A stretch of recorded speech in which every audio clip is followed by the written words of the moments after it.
What's going on, everyone? How are you doing today? It's Anger Roleplay once again, and today I want to show you the updated Might of the Earth, Fire, Earthquake, or Leapquake build like it was usually called before. So what exactly changed for the Leapquake build? First of all, the 6-piece bonus of the Might of the Earth has been greatly increased by over 4 times.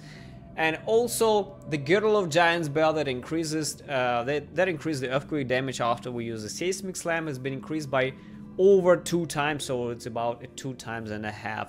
So these two combines kind of raised the threshold of the Great Rift, and there are plenty of 100+ Great Rift clears here, and overall the build have gained at least 10 levels plus.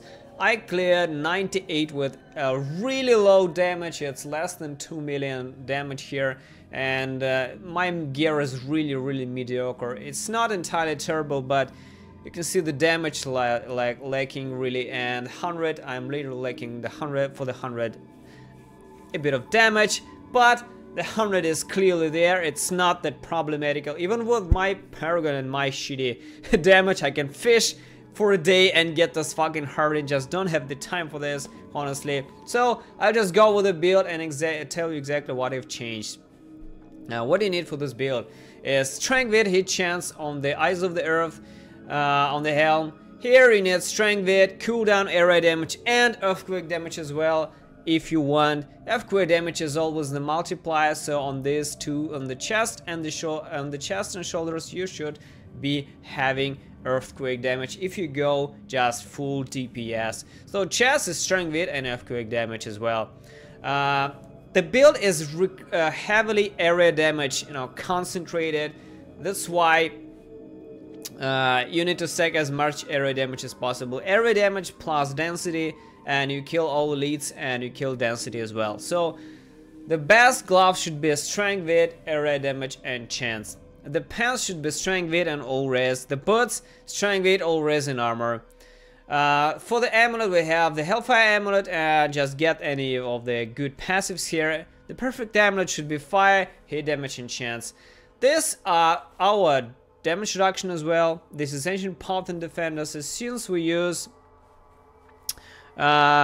the leap as well, death from above, which is land with such force that enemies have a 100% chance to be stunned for 3 seconds. This is basically the more enemies we have stun on the screen, the more damage reduction we have for this, and should be fire, strength, wit, and chance as well.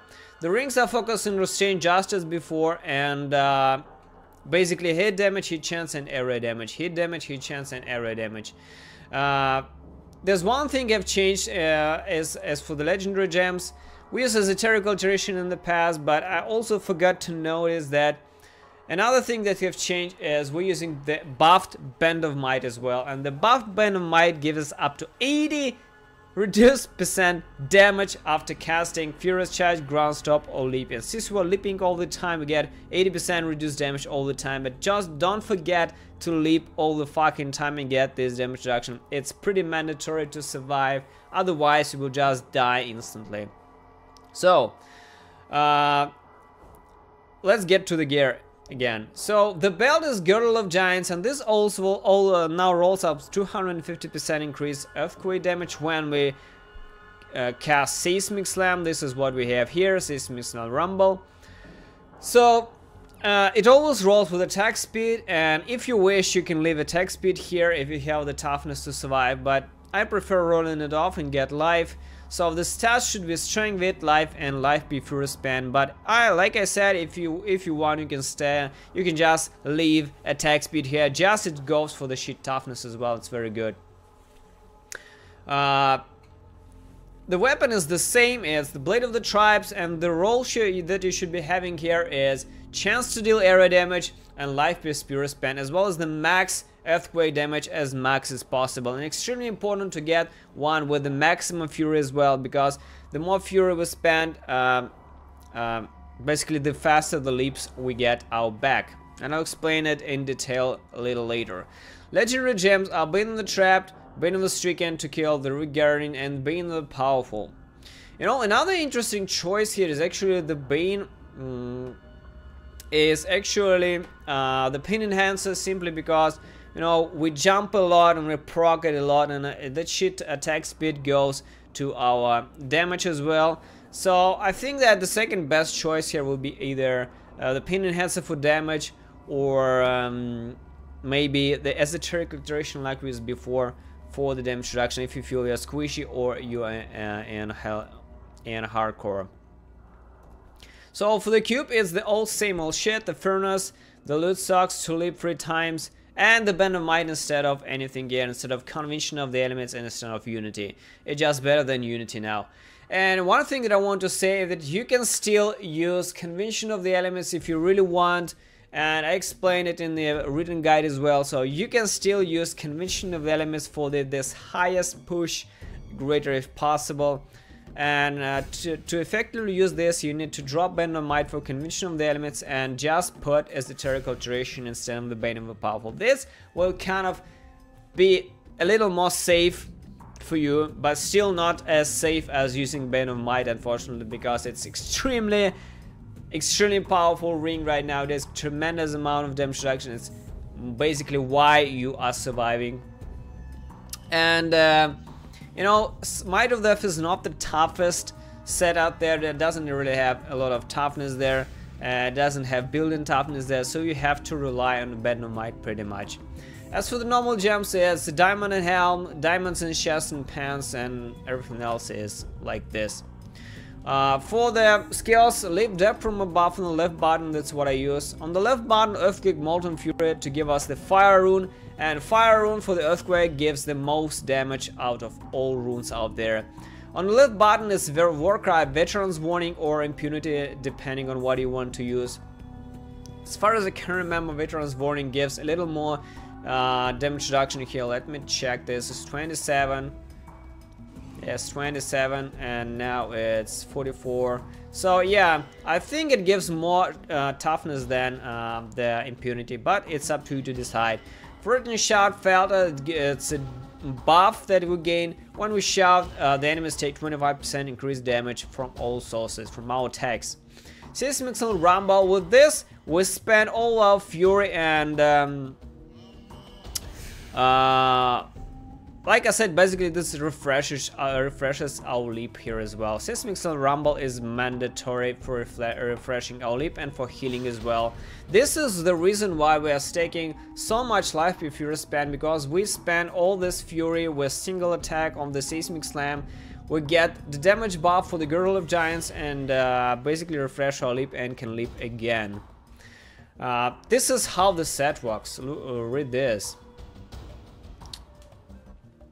Reduce the cooldown of Earthquake, Avalanche, Leap, and Ground Slam by 1 second for every 30 Fury you spend on attack. I have a very detailed Fury generation shit on my Diablo fans guide. They're written how much Fury you need, why you need Fury here in the Paragons as well, and why you need Fury here on the tribes and then the belt as well. This is very important here. So you just need to get max Fury so they can refresh your leap as fast as possible.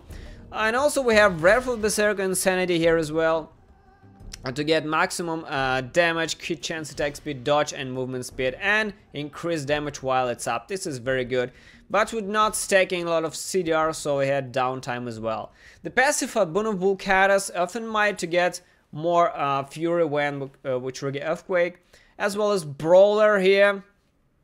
I use it for the damage, and the Rampage as a strength boost as well. Another passive that is mandatory is Ruthless, that I have it on my Hellfire Amulet. And if you don't have the Hellfire Amulet for the very good passive out of these 5, I recommend dropping Brawler for an extra passive for the Ruthless here. So if you don't have the good Hellfire Amulet, drop Brawler instead here. Everything else is pretty good. So the sequence is like this: you leap, then you just discharge everything and can leap again. Now you gotta wait a bit, leap, and again. I also cast the Earthquake on the right button though, that's very cool.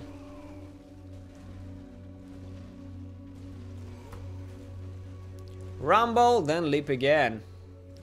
When we see that we don't have enough fury, I press threatening shout, get fury, then discharge all with Stasis Slam, then I can leap again. There is a really small delay between your leaps. You can also try to stack more cooldown reduction if you wish, but it's not really that mandatory. 27% cooldown reduction is required to be really smooth aggressive, do quite a ton of damage, and this is how it works, guys. So if you have any questions, just let me know in the comment section in the video, or check the old video for the Earthquake guide as well. Thanks for watching and see you soon.